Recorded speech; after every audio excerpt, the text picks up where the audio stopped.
Good evening and welcome to the Royal Society of Literature Summer Party and announcement of new Fellows. I'm Daljit Nagra, Chair of the Royal Society of Literature, and tonight is a night of firsts for us. This is my first time in your excellent company, in person and online, since I became Chair about a year and a half ago. And it's a first for Bernadine Everesto, who will be delivering her first address as President. Indeed, it will be a professor's inaugural address to Fellows as President of the Royal Society of Literature in Battersea Arts Centre's Grand Hall. It's going to be very exciting. But tonight is also, as far as we are aware, the greatest numerical gathering of Fellows in one room on record in over 200 years. That's a sign of great fellowship, isn't it? Authors must finally be liking each other to be in company. How amazing. So welcome to all of you online as well, Fellows online and here, you wonderful wordsmiths of insuperable vigor. The future of literature is truly hived here, presently. So it's been 3 years since many of us were last together at an RSL summer party. Too long has been the rupture for our recognition, our celebration of the mightiest authors to tread upon our land. So on the shores of this afternoon, we saw an impregnable induction of nearly 100 Fellows elected between 2020 and 2022. It's breathless work. They were, of course, elected by council anonymously, so there's been no kind of arm bending or any of that stuff going on. You were elected on merit, can I say, all of you. Well done.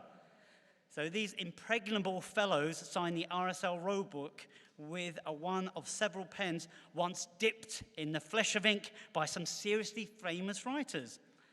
And in another first today, we've had the first uses of 2 pens that joined our collection for our bicentenary. These intrepid pens are once in the hands of our beloved Fellows, Jean Rees and Andrea Levy. And very popular they were today, as I noticed. Well done to all you authors for being with it. Their pens have joined forces with the pens of Lord Byron, George Eliot, Charles Dickens and T.S. Eliot to wish each new Fellow being inducted a bit of writerly magic once owned by the owner of each of the pens. I hope you all feel a sense of the sparkle of these authors you have been inducted today. Do you feel sparkly? You look sparkly.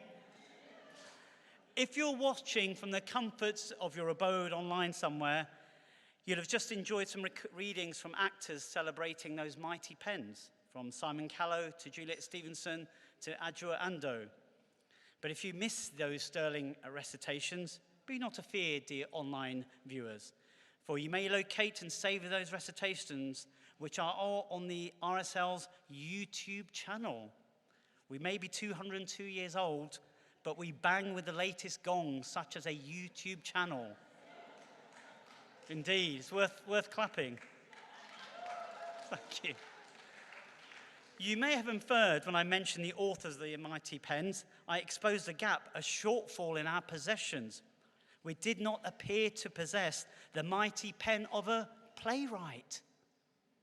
Tonight, yes, it's true, I'm pleased to announce that we have a pen that set many bodies in motion about the boards. The occupant of that majestic pen that we have now in our gladsome possession is the pen that once flowed freely for Arnold Wesker. Indeed. And can I just say, Joanne Lindbergh was the first ever user of Arnold Wesker's pen today. Congratulations, Joanne. Are you here, Joanne? Well done. You deserve a round of applause. You go down in history.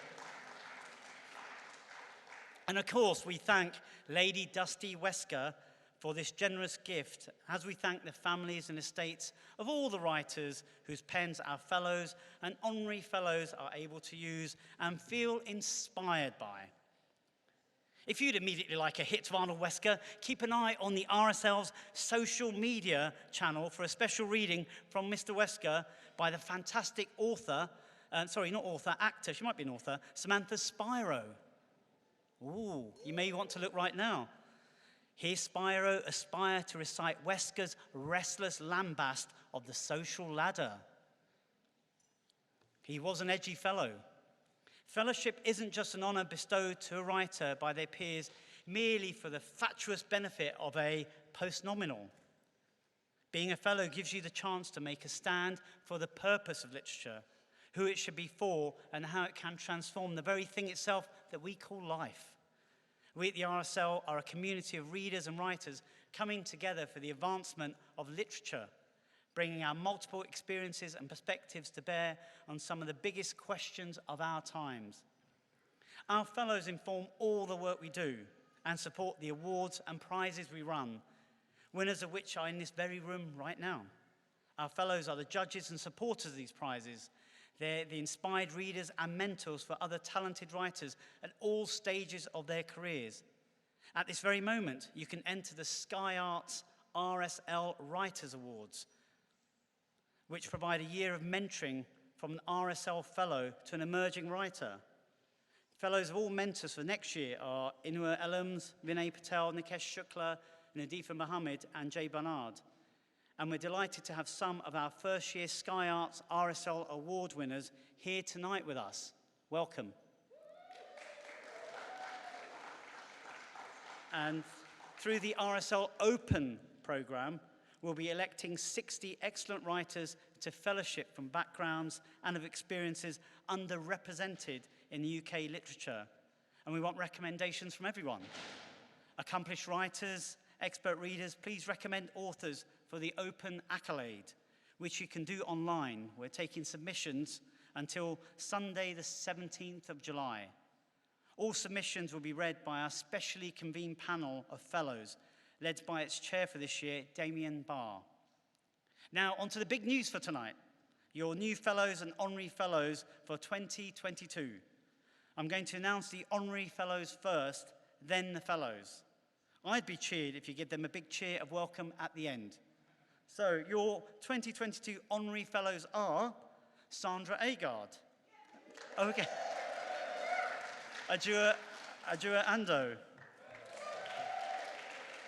Suresh Aryaratnam. Nicola Bowman. Julie Blake. Steve Cook. Steve Dearden. You might just keep the claps going, I'll just call them out. Joy Francis. Helen Garnons-Williams. Jane Gregory. Christy Hickman. Nicolette Jones. Julian May. Deirdre Osborne. Polly Pachulo, and for one final massive round of applause, Dee Spears.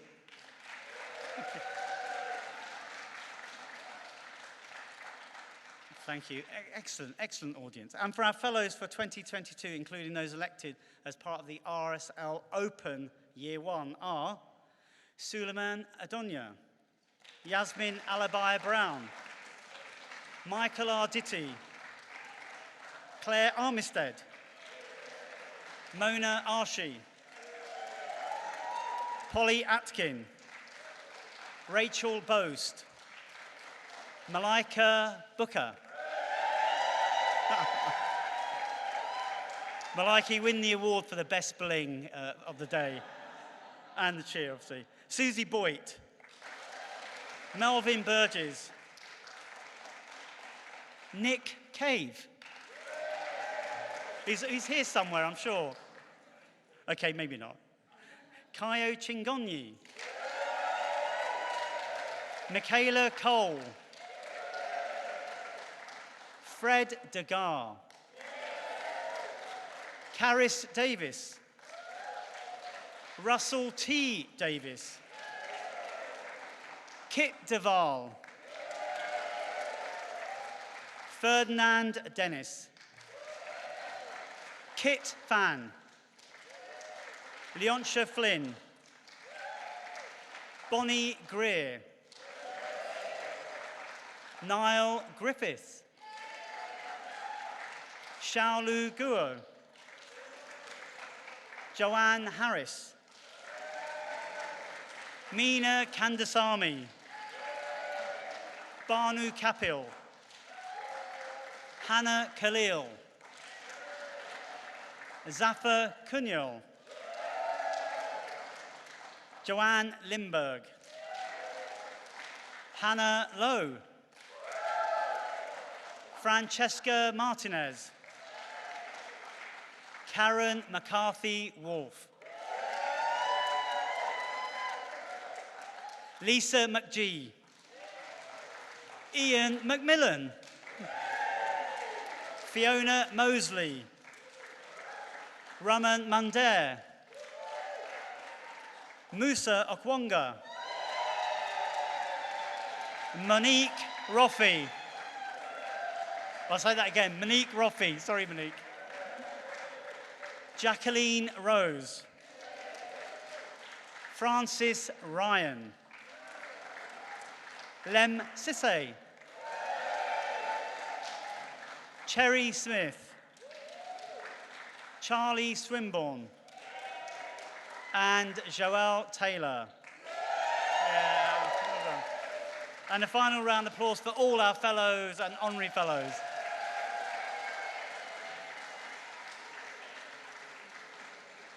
Hard work in the heat, isn't it? Oh, but you're doing well, great, thank you. Now for your first celebration as fully fledged fellows and honorary fellows, you're about to be lavished by Bernadine Everesto, first address as president of the Royal Society of Literature. I'm going to call her up right now. Come over, Bernadine, and give us your thing. That's great. Hi, everybody. I'm going to preface this address with a quote from one of the songs in Hamilton, the musical, by Lin-Manuel Miranda. I'll spare you the pain of hearing me sing it. Who lives, who dies, who tells your story, and when you're gone, who remembers your name, who keeps your flame? Who gets to tell their story is one of the most important cultural conversations simmering beneath the surface of this present time, which occasionally reaches boiling point, exploding in outrage and controversy. Storytelling is at the heart of who we are as humans. It is how we understand, contextualize, mirror, examine, challenge, entertain, and imagine life from multiple perspectives. We all deserve to be active and equal participants in the production and consumption of literature that is as infinite in possibility as we ourselves are. But for much of history, literature has been controlled by a very narrow band of citizenry, for all the historical reasons with which we are familiar. But this has been finally undergoing something of a revolution of late. The doors are opening to a wider range of people in the industry than ever before. Yet for those of us committed to a literature culture where every kind of writer and reader has access to it, who believe that this is an indication of a progressive society where everyone matters, the recent reversal of the Roe versus Wade abortion ruling, which has set back women's reproductive rights by 50 years in potentially as many as 26 American states, is incredibly worrying. It has sent tremors through the foundations of the advancement of feminism, civil rights, liberal values. And we should rightly be concerned that it might not end there.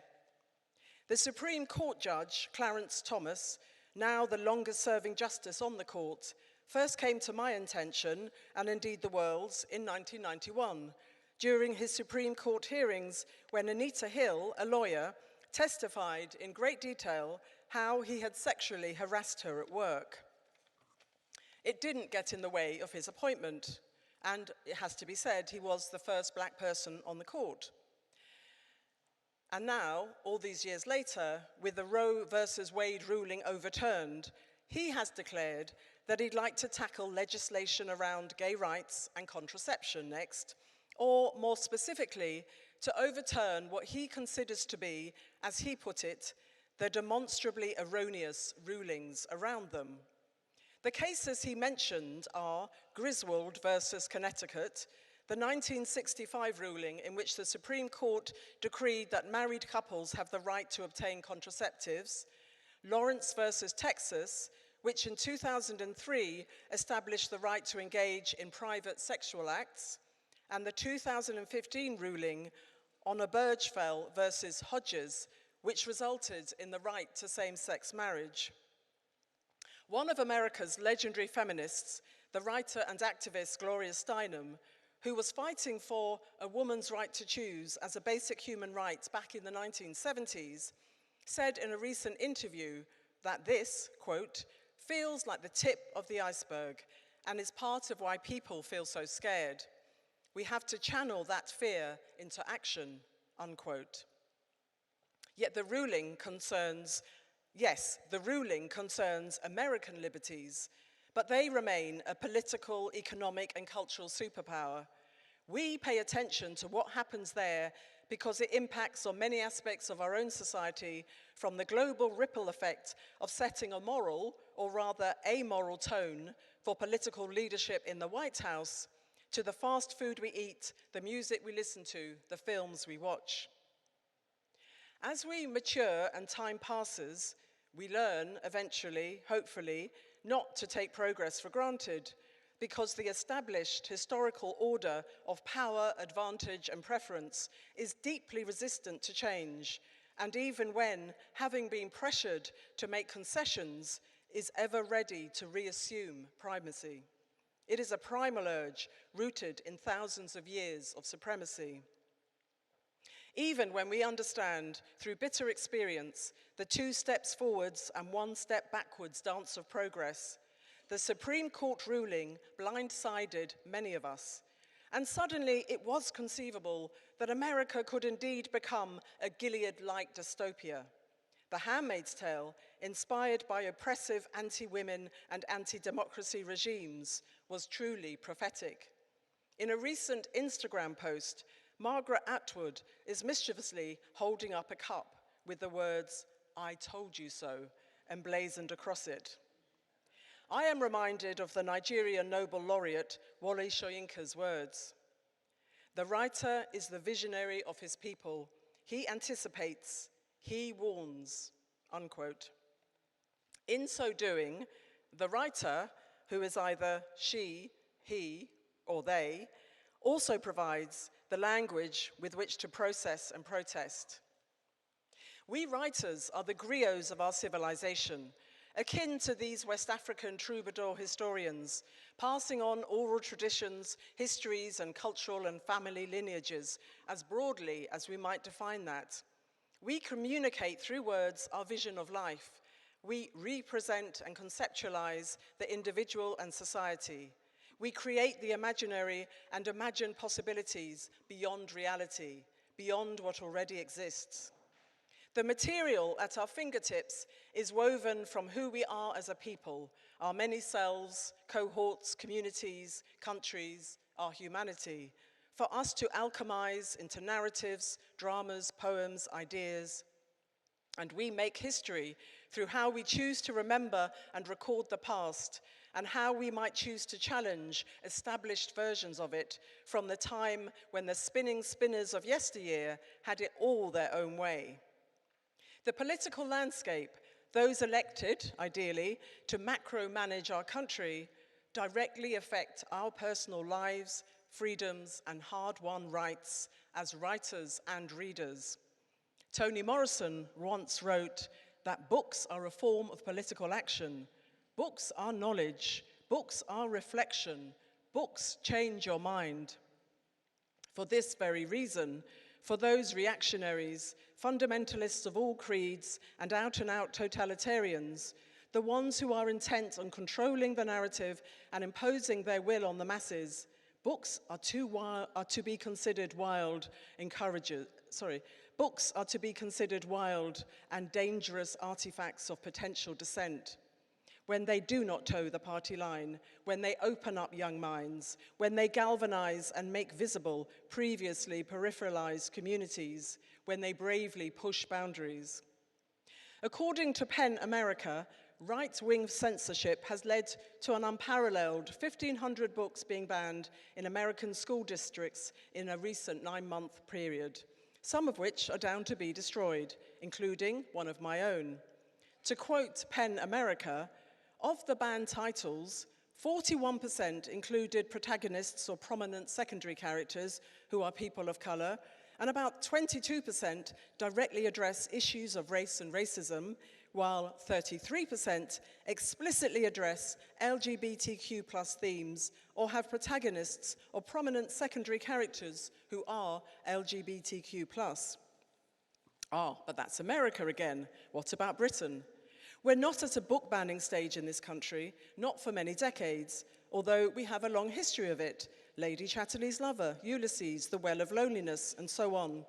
But there are right-wing politicians who oppose teaching a wider range of literature in the curriculum than has previously existed, who protest when some of the books they themselves studied at school, like half a century ago, are replaced by contemporary authors who expand literature beyond what has dominated and sometimes alienated children.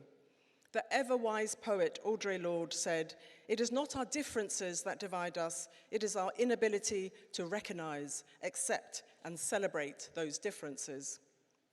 I am under no illusion that the words backlash and progress are not bedmates. For example, books by what we currently call underrepresented writers in the literature sector are often dismissed as being about identity, politics, and not therefore serious literature. In one fell swoop, these critics have traduced the literature in question, stripping it of its artistry, complexity, and value as a work of art. Books that challenge racism, such as Rennie Edo-Lodge's Why I'm No Longer Talking to White People About Race, are accused of racism itself. Kemi Badenoch, the Junior Equalities Minister, in a government department that would go on to produce a report primarily disputing that systemic racism exists, and now a contender to lead this country as its next Prime Minister, argued that this book promoted separatism, which it doesn't. It's awful when anti-intellectual, nonsensical arguments are given credence in the public sphere. 100 writers signed a public letter protesting her erroneous assertion. In these times, clickbait language in the media is tactically employed to stir up outrage, which is then adopted by politicians to curry favor with, as they would put it, the normal working people of this country, who appeared as a mysterious, homogenous mass around the time of the Brexit referendum, because they were the only people who mattered, the real citizens of this country, as opposed to the apparently abnormal people, I among them, who apparently don't work. Language is the advance guard shooting us down, tearing us apart. First, the weapon of words is employed to debase progressive ideas, which then influence public opinion. This is followed up by the war on our freedoms, our right to shape our own lives and speak up for ourselves, our right to demonstrate, our right to love whomsoever we choose, our reproductive rights, our right to use contraception inside and outside of marriage, our right to ascend to positions of influence and power, our right to equality, our right to read literature from and about a wide range of demographics, our right, indeed, to write. Although the recently published book, The Authority Gap, by the writer and journalist Mary Ann Seagard tells us from research conducted by Nielsen Bookscan that men are much less likely to read books by women. So while we're publishing in greater numbers than ever before, many more women are listening to us than our male counterparts. Still, look how far we've come since the Royal Society of Literature was founded in 1820 by Thomas Burgess, who was a bishop. For most of the 19th century, it was a society for men interested in antiquarianism, not even literature, which was considered too low class. Women were not admitted until the end of that century, hardly surprising, but ahead of the government because the first woman to take her seat in the House of Commons was Nancy Astor in 1918. 200 years ago, politics and government was in the hands of the wealthy elite, and only around 4% of the population was entitled to vote, none of whom were women, working class, or unpropertied. By 1820, the slave trade had been abolished, but the Abolition of Slavery Act was still 13 years away. Therefore, slavery continued in the Caribbean and over here on these shores. In the 1700s, African writers living in Britain, such as Olaudah Equiano, whose autobiography, The Interesting Narrative of the Life of Olaudah Equiano, was a bestseller, and Ignatius Sancho, whose letters, posthumously published, reveal his professional life as a shopkeeper in Westminster and his private life as a married man, were both formerly enslaved and committed abolitionists. While they were public figures, their literary powers of persuasion did not change this country's political will and legislative agenda. Ring any bells? Meanwhile, in 1820, Britain was expanding its empire with a population of 200 million people under its domain, at that time 26% of the world's population. When the society was founded, children were still sent to work almost as soon as they could talk, shunted down mines, or to labor in factories, mills, and fields. Women had little autonomy or rights, and it wasn't until 1878 that the University of London became the first university to award degrees to women. 200 years ago, sodomy was still punishable by death in Britain and the Empire due to the Buggery Act of 1533. It would be another 40 years before this was commuted to a minimum of 10 years in prison, until eventually the Criminal Law Amendment Act of 1885 made any male homosexual act illegal, whether or not a witness was present, meaning that even acts committed in private could be prosecuted. Often, a letter expressing terms of affection between two men was all that was required to bring a prosecution. It was only in 1967 that the Sexual Offences Act partially legalised same-sex acts in the UK between men over the age of 21, conducted in private. Lesbians were not legislated against because they were considered negligible. Throughout these years, writers hid their sexuality, and it's only really, relatively recently, that the doors have opened to a more expansive body of this literature. So we have come so far, and as always, we have so far to go. Yet we have to stay vigilant to ensure that change is permanent, embedded, that it is growing long, strong, and deep roots that will be difficult to extract.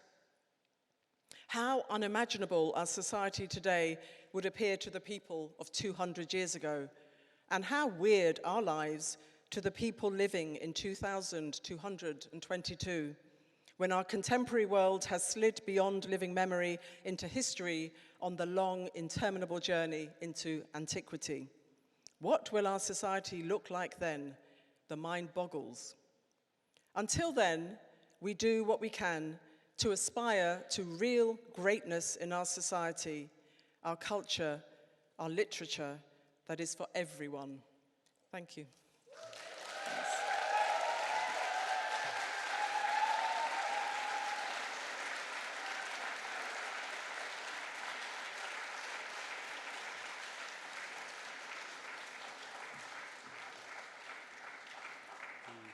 Thank you, Bernadine, for that incredible, thought-provoking address. I should mention the roll call sits there. There's only ever been the one roll call for the past 202 years. So I think if you're good, Molly will let you have a look at it later on. I think that's right, isn't it, Molly? Okay, so finally this evening, I'm overjoyed to be announcing the winner of the Benson Medal for 2022. The Benson Medal is awarded by the RSL for outstanding commitment to the advancement of literature, demonstrated over a career of work for writers in English or in translation. Previous winners have included Gabrielle D'Annunzio, Lytton Strachey, Edith Sitwell, Ian Forster, Philip Larkin, R.K. Narayan, Nadine Gordimer, Jenny Uglow, and in recent years, Sushila Nasta, Boyd Tonkin, and Alistair Niven. Okay, serious list, isn't it, for a serious prize? So this year's Benson Medallist is a professional storyteller, author, tutor, playwright, literary consultant, editor, and cultural historian. She has worked for over 40 years in libraries and as a literature development officer. She has worked in education, cultural institutions, organisations, and literary festivals throughout the UK and in the United States. She is currently a learning facilitator for schools at the British Library. So this year's Benson Medal winner is Sandra Agard.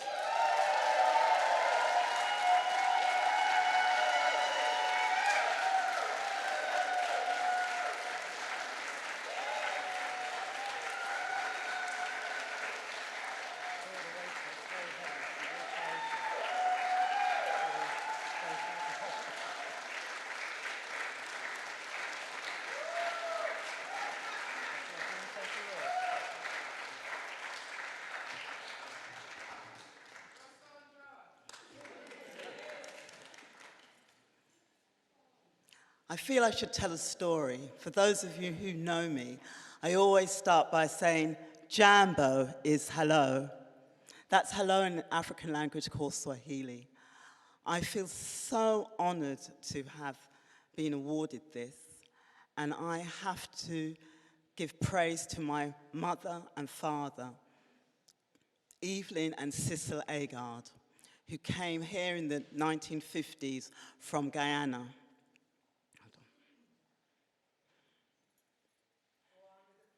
Go on.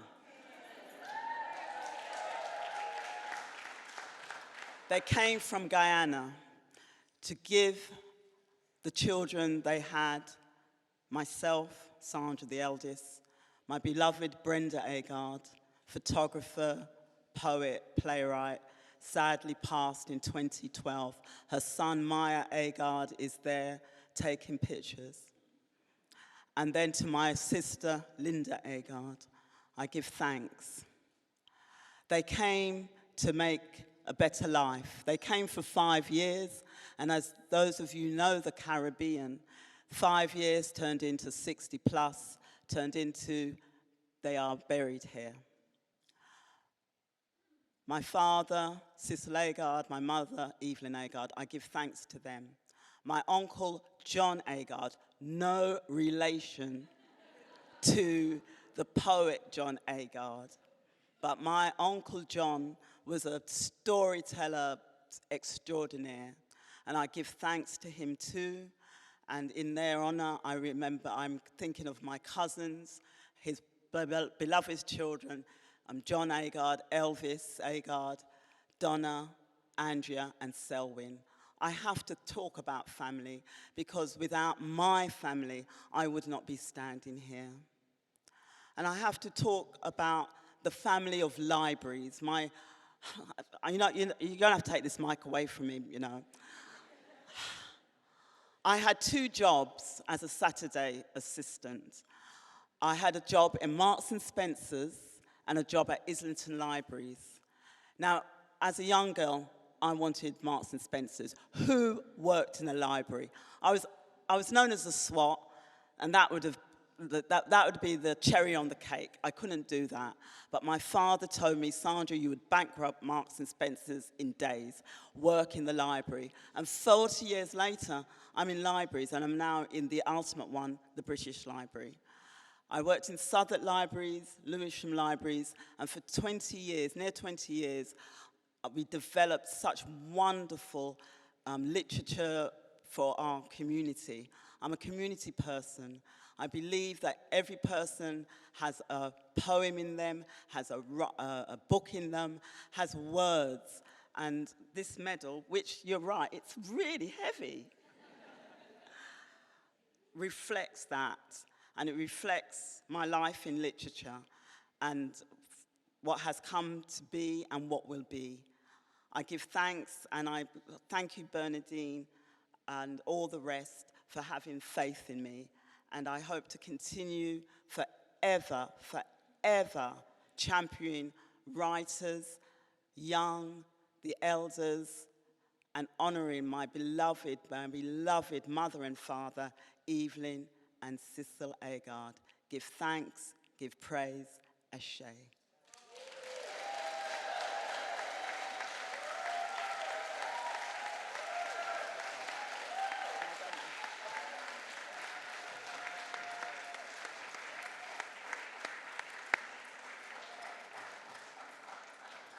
Thank you, Sandra, for that lovely speech as well.